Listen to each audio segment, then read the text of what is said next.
आज के प्रशिक्षण सत्र में हम एक बहुत ही महत्वपूर्ण बिंदु पर विचार करेंगे और ये है प्रथम सूचना रिपोर्ट।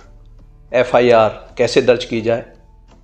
मेरे पास बहुत सी शिकायतें आती हैं कि हमारी एफआईआर थाने पर नहीं लिखी जा रही, तो इसके लिए जो विधि के प्रावधान हैं उनके संबंध में आपको बताऊंगा।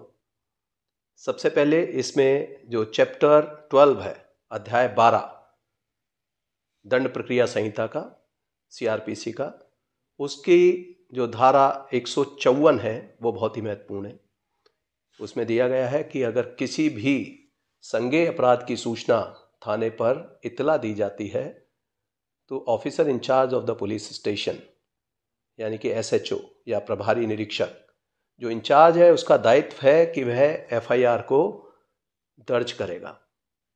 यदि वो ओरली भी दी जाती है यानी कि मौखिक रूप से दी जाती है तो उसको रिड्यूस करेंगे राइटिंग में, लिखित में उसको कराएंगे और उसके बाद पढ़कर सुनाया जाएगा कि एफआईआर में क्या लिखा गया, उसका कंटेंट क्या है। तो इस प्रकार से एफआईआर लिखने का दायित्व एसएचओ का है। कई बार एफआईआर लिखने में आनाकानी की जाती है, कारण बहुत से हैं।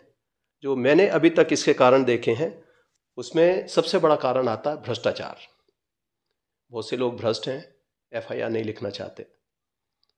बड़ी स्पष्ट डायरेक्शंस दी जाती हैं कि किसी भी अपराध को मिनिमाइज ना किया जाए, किसी भी अपराध को लिखने में कोई कोताही ना की जाए, लेकिन फिर भी कुछ लोग इस प्रकार की कार्रवाई करते हैं।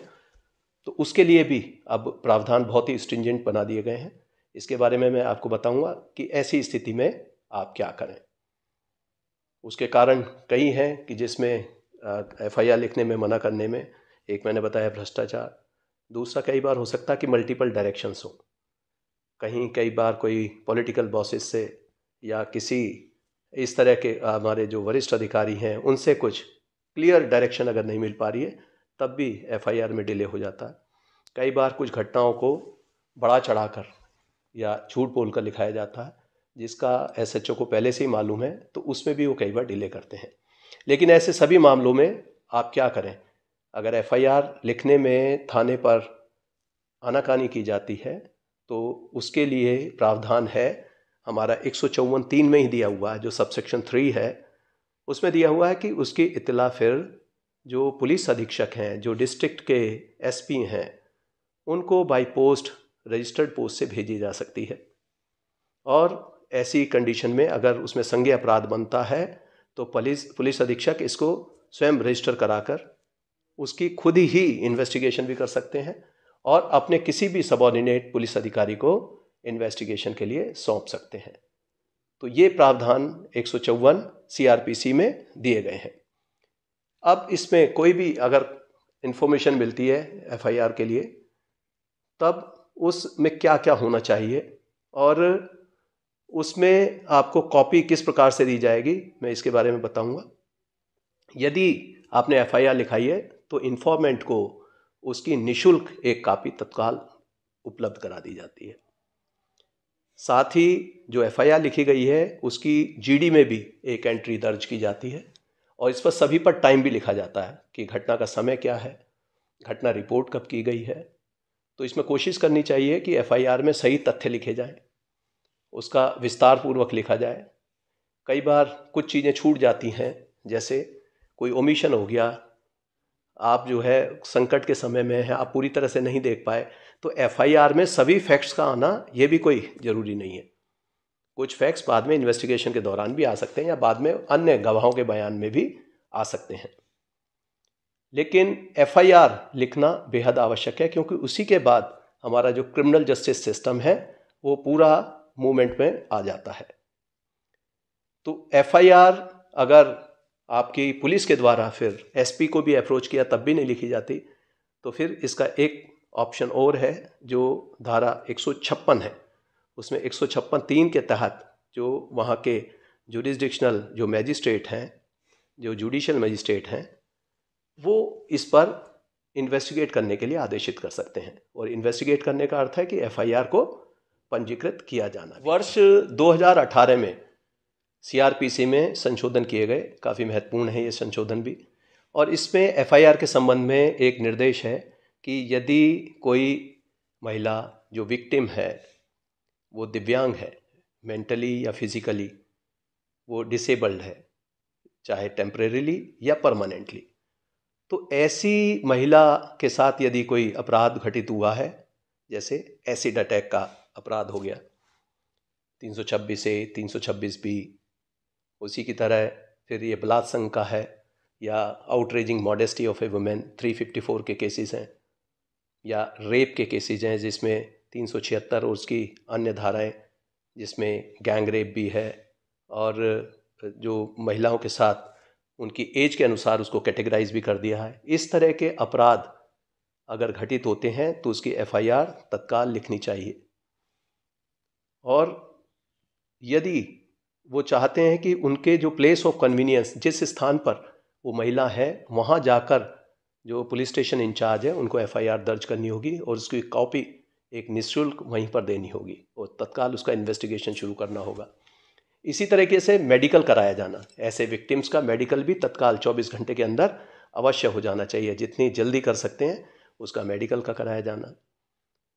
इसी प्रकार से 164 के बयान जो मजिस्ट्रेट के समक्ष होते हैं, कलमबंद बयान जिनको कहते हैं, तो वो भी विक्टिम का अति शीघ्र करा देना चाहिए। यदि इस पे लापरवाही की जाती है तो ऐसे मामलों में यहाँ तक प्रावधान कर दिए गए हैं कि IPC की जो हमारे धारा 166A है, जिसमें पब्लिक सर्वेंट अगर कोई कोताही करता है FIR लिखने में इन अपराधों के संबंध में, जो महिला संबंधी अपराध हैं, जैसा कि मैंने बताया 354A-B और साथ ही 376 का D, इस प्रकार के जितने भी अपराध हैं उन सब में अगर थानाध्यक्ष FIR पंजीकृत समय से नहीं करते तो उनके खिलाफ भी FIR हो सकती है और उसमें सजा का प्रावधान है 2 वर्ष की, इसमें मैक्सिमम सजा हो सकती है और इसमें 6 माह से कम की सजा नहीं होती।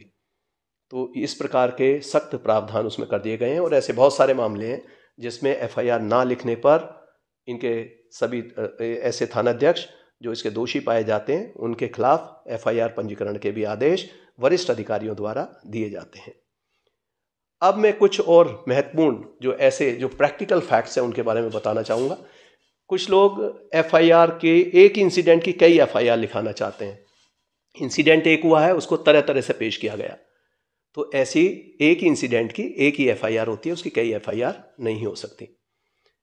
कुछ लोग क्रॉस FIR लिखने में एक पक्ष ने कुछ FIR दी है, दूसरे पक्ष ने दूसरी FIR दी है, तो ये भी इस प्रकार की FIR 2 पक्षों की दर्ज करने में कोई हर्जाना नहीं है, वो कर लेनी चाहिए।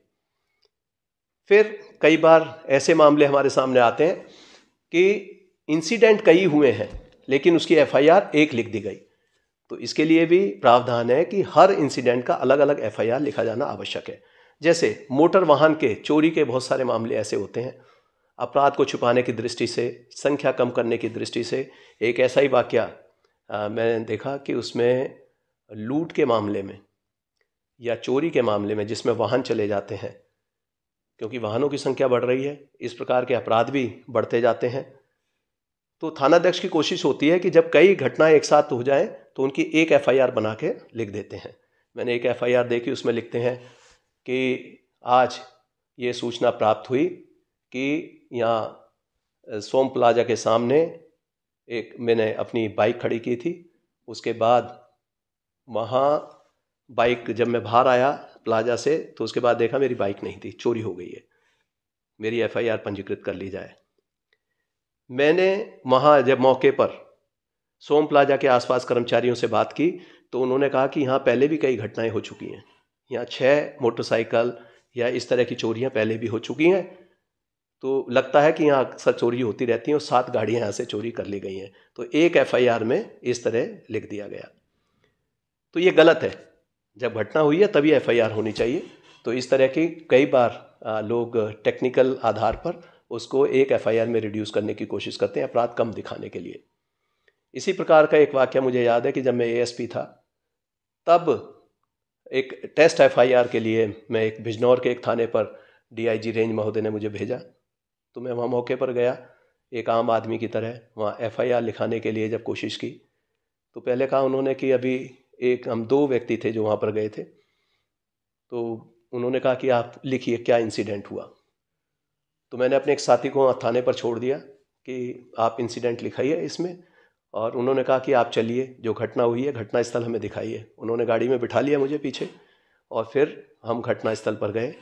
तो मैंने उन्हें वहाँ जाकर बताया कि इस तरह से यहाँ घटना हुई थी।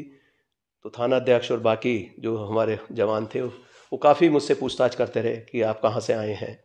तो मैंने एक ऐसी स्टोरी बना दी थी, एक काल्पनिक सी कहानी बनाकर उनको सुना दी। तो उन्होंने कहा यहाँ कभी होती तो है नहीं चोरी। फिर मैंने अपनी आइडेंटिटी उनको डिस्क्लोज़ कर दी। मैंने बताया कि मैं एएसपी हूँ, टेस्ट एफआईआर के लिए आया हूँ। उन दिनों मोबाइल फ़ोन का प्रचलन नहीं था। तो मैंने कहा कि कुछ देर वहीं पर बैठिए। उनको बैठने के बाद करीब आधा घंटे मैंने वहाँ घटना स्थल पर बिताया, और उसके बाद जब हम वापस थाने पर गए तो तब तक जो मेरा साथी था उन्होंने अपनी एक एफआईआर दे दी थी, और चिक आधी काटी जा चुकी थी। मैंने फिर वहाँ जाकर मुंशी को, हेड मोरियर को बताया, और थाना अध्यक्ष साथ में ही थे। उन्होंने बता दिया कि ये टेस्ट एफआईआर थी। तो वहीं से मैंने कैंसिल कर दिया कि ये टेस्ट एफआईआर है, उसको कट किया। फिर मैंने अपने साथी से पूछा कि क्या क्या आपको देखने में मिला, क्या कमियां मिली एफआईआर लिखने में। तो उसने बताया कि मैंने कहा था कि हमें इस तरह से हम पैसे लेकर आ रहे थे, अपनी बहन के रिश्ते के लिए यहाँ पर आए थे। कुछ पैसे हमने अपनी शर्ट में और कुछ बैग में रखे हुए थे। तो 5 लोग आए, उन्होंने हमारे पैसे छीन लिए और तमंचा दिखाकर भाग गए। तो मैंने कहा कि एफआईआर में तो ये लिखा गया। उन्होंने कहा नहीं, बस ये कटवा कर उन्होंने कह दिया कि ऐसा कीजिए कि भाई साहब आपके पैसे तो पूरे ही बरामद होंगे, लेकिन आप 3 आदमी लिखवा दीजिए इसमें कि 3 आदमी आए। तो इस तरीके से कई बार घटनाओं को छोटा कर उनको कुछ धाराएं बदलकर परिवर्तन कराने की कोशिश करते हैं। तो ये कदापि नहीं करना चाहिए। जैसी घटना हुई है, जैसा रिपोर्ट किया गया, उसकी एफआईआर उसी तरह पंजीकृत कर लेनी चाहिए, और जब विवेचना होती है तो विवेचना में अन्य बिंदुओं को शामिल किया जा सकता है। अब कई बार मेरे पास शिकायतें आती हैं कि थाने पर एफआईआर नहीं हो रही है, क्या किया जाए। अब हमारी उत्तर प्रदेश पुलिस बहुत सारे डिजिटल प्लेटफॉर्म पर है, ट्विटर, फेसबुक, इंस्टाग्राम, तमाम जितने भी हमारे डिजिटल प्लेटफॉर्म है। साथ ही यूपी पुलिस की जो वेबसाइट है uppolice.gov.in, इसमें भी सिटीजन पोर्टल दिया हुआ है। अब बहुत सारी मामले ऐसे हैं जिसमें EFIR कराई जा सकती है, जो नामजद FIR नहीं है। साइबर क्राइम के रिपोर्ट करने के लिए भी साइबर थाने बना दिए गए हैं। अन्य अपराध जो भी IPC के पूर्व से पंजीकृत होते रहे हैं, तो इन सभी अपराधों में अगर अपराध लिखने में आनाकानी करते हैं तो आप उसकी सूचना वरिष्ठ अधिकारियों को जरूर दें। हमारे CUG नंबर उपलब्ध हैं, जैसे मेरा नंबर है 9454400139 9454400139। तो इस पर जो सूचनाएं आ जाती हैं हम रिकॉर्ड करते हैं और थाना अध्यक्ष को या हेड मोरियर को यहीं से निर्देश देते हैं। यही बात हमने अपने सभी वरिष्ठ अधिकारियों को बताई हुई है, जिसमें CO से लेकर SPs, एडिशनल SP, SSP और IG रेंज, ये सभी इस बात के लिए तत्पर रहते हैं कि यदि कोई घटना हुई है उसकी FIR पंजीकृत हो और उसकी सही कार्रवाई की जाए। FIR में लिखने में कई बार हमारे जो ऐसे कुछ लोग हैं जो इसका संज्ञेय अपराध का और असंज्ञेय अपराध का अर्थ नहीं समझते। संज्ञेय अपराध की FIR लिखी जाती है। कुछ अपराध ऐसे होते हैं जो कॉग्निजेबल हैं।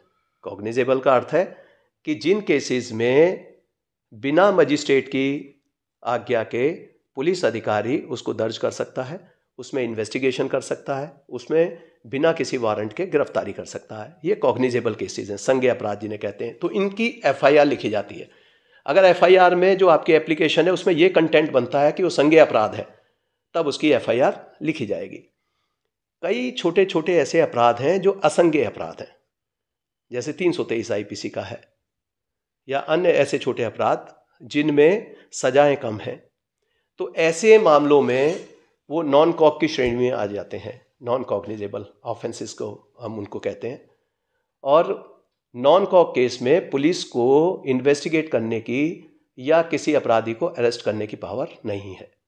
यदि उसमें इन्वेस्टिगेशन किया जाना आवश्यक समझते हैं तो उसके लिए उन्हें सक्षम मजिस्ट्रेट से अनुमति प्राप्त करनी होती है, और जब एक बार अनुमति मिल जाती है तो उसके बाद वो इन्वेस्टिगेशन कर सकते हैं।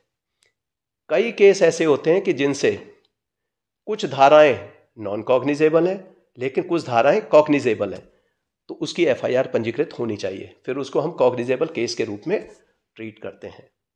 अब मैं एक साधारण सी बात और बता दूं कि जिसमें अगर आपको शिकायत करनी है, एफआईआर लिखने से आप पीड़ित हैं, आहत हैं, उसकी सूचना आप जो मैंने पहले बताया फ़ोन के द्वारा दे सकते हैं।